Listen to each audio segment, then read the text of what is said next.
interesting episode. There literally was only two things really that I really am going to talk about here. But let's.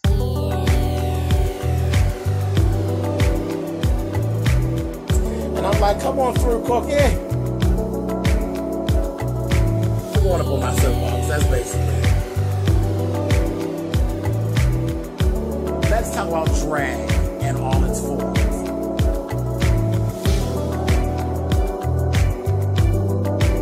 What,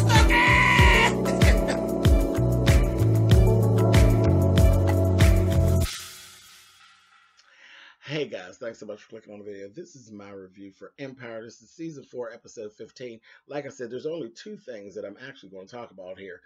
And I'm very, very happy about both of them, actually.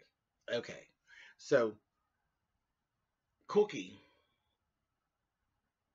rolls up on Lucius. Lucius is talking to her about a whole project that they're calling House Empire, where he has incorporated a visual effect of, you know, how he goes through that whole thing of how he sees colors and pictures and all of this whole artistic vibe when he hears music. He wants to share this with the world. He wants to create like big scenes where he can actually share that vision, that beautiful vision, with the world. So this is what they want to do, and they're calling it House Empire, and we're going to talk about that more in the coming weeks, about actually doing it. It's going to cost a lot of money, and of course, you know, there's a whole thing about the board and getting the board on board with them and all of this, and they're already skeptical because of the hastiness of Eddie's resignation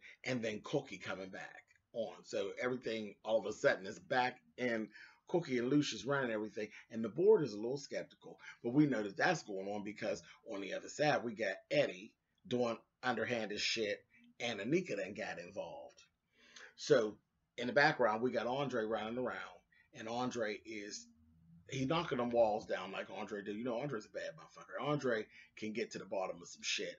Crazy as he is, but he's doing it. He's running around. We see him all through the episode running around in the background. He's talking to people and doing basically like I do when I'm having a conversation, hearing the things that are not being said and acting on them. And when it got down to the end of it, he ended up peeping out a meeting and seeing Anika's ass in that meeting with the members of the board. And he was like, got y'all. Now I know what the fuck y'all doing, and it ain't going down. Now, the thing is with that, Andre, please don't go kill Anika. You know, Andre been yearning to fuck Anika up.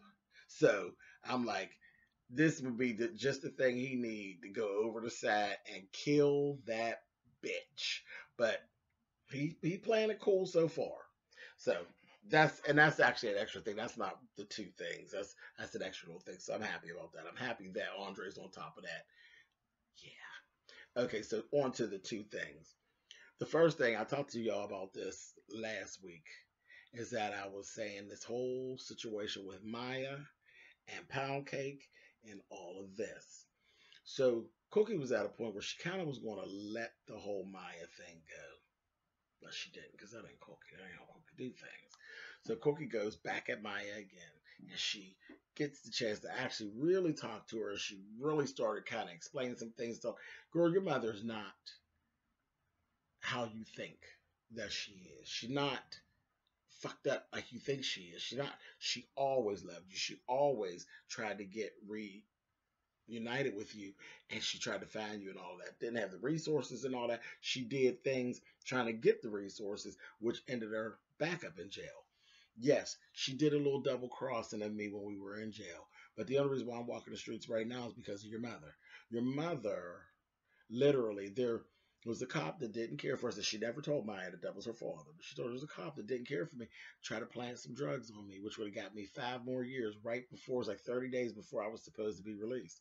And your mother took the beef, took the rap for it against all of that. And he was mean as hell to her, threw her in the hole and all that shit, mistreated her. But she did me a solid. And I got out. I'm only on the street sheerly because of your mother. She says, your mother's not no bad person, girl, and she loved you. She told her she had the letter and all that. She said, but what I really would like for you to do, she says, listen, Maya, your mother's dying. She's dying. And the only thing she ever wanted was to see you and all of that. And I just wish that you could actually do that. I wish you could do that, you know? So she agreed. And she went and they did a whole scene where she went down and she met Pound Cake. And Pound Cake's real low. She's done like she's really falling out. But she held on long enough to see her baby. She can't even talk. She just laid there and she cried and she seen her. And Maya, Cookie started reading the letter to her. And Maya, she said, I think you should read it because she should hear your voice.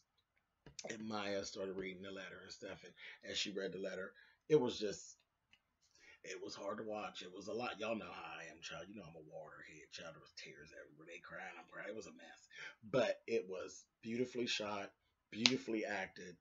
Um, very hard to watch. Very hard to watch. Now that little scene that they did there, that was, well, again, we're talking about Lee Daniels here, but that was cinematic worthy, whereas the whole movie Acrimony wasn't cinematic worthy. The whole movie Acrimony should have been on TV on a Sunday with commercials. That scene that they did in Empire last night, Oscar worthy to me. Put me right in mind. It put me in mind of, what is the movie with the two moms and one had cancer? It's a white. It's a white. The leads were all white, but it was like a mom and a stepmom. I think it's called the stepmom. But yeah, the mother was dying, and the stepmother was stepping in, I think, to take care of the baby of the girl. She was like a young girl. It was interesting, but that's what this whole thing kind of just put me in mind of. It was cinematic worthy. It really was. Very, very well acted, ladies, on all three of their parts. Okay, so that was that, and that made me very, very happy. I was like, this is good Empire shit right here. Okay, so here, oh yeah, and that also, don't child, Tiana's ass was up in that meeting with Anika and them, fucking bitch. And there's still the back and forth with Hakeem. Hakeem and the little guy, the little white guy, that's gonna be an issue because Hakeem's jealous. He's jealous, and they see the potential in the white guy. That white guy's coming for Hakeem's neck. And he's not doing it on purpose. He's just good. It just is what it is. Okay, so here's the other thing. All right, so the other thing was the resurgence of the friendship and the closeness between Shine and Lucius. And I was here for it, because Shine has all this animosity built up on Lucius about, back in the day and all of that. Well, when the Eddie Barker stuff happened, it's like, okay, this is a whole mess is actually going on. Lucius ends up going into studio, and in the studio you got the little white guy and Hakeem working on a track. Lucius like, I like that beat, this, that, and the other. He ends up, he maneuvers and he ends up getting Shine to go get up on the beat, and Shine throwing down. He threw down, he laid down the track. He's like, that's hot. That's really hot. So then they go and they go back and they're talking, and he's telling them, Eddie's blackmailing me for $10 million. He's blackmailing me because, he said, I got some questionable booking, that I did with moving some funds and stuff. And he's blackmailing me. I'm going to go ahead on and just pay him, and he's like, him and Shine, they going back and forth, this, that, and the other. And he said, when it comes to Eddie, he's like, Shine said, there's some dudes that you pay, and then there's some dudes that you end. And he's like, he's like, and what do you think Eddie would be? He said, he's from Philly. He understands the rules.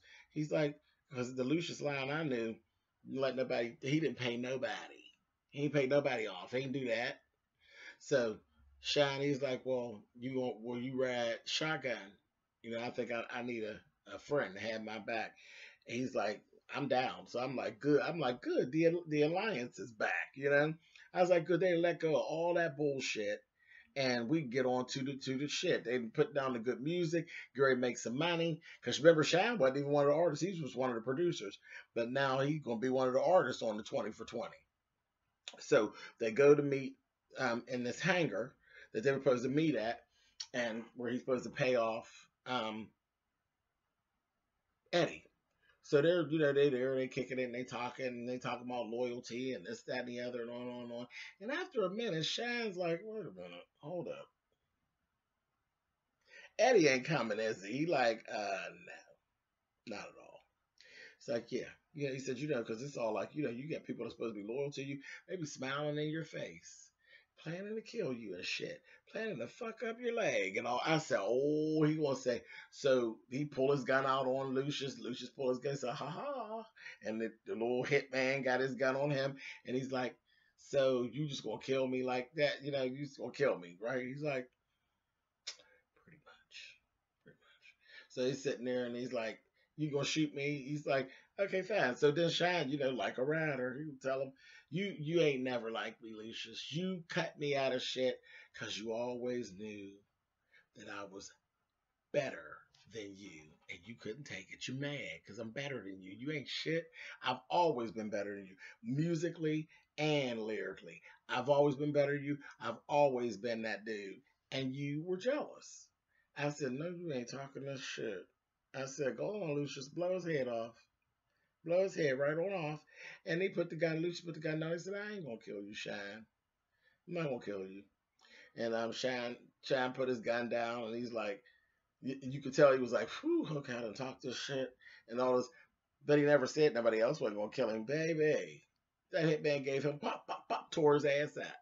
But then Lucius, in Lucius style, stood right over top of him and watched him bleed out. I was going to say, that's right, let it go. Let it go.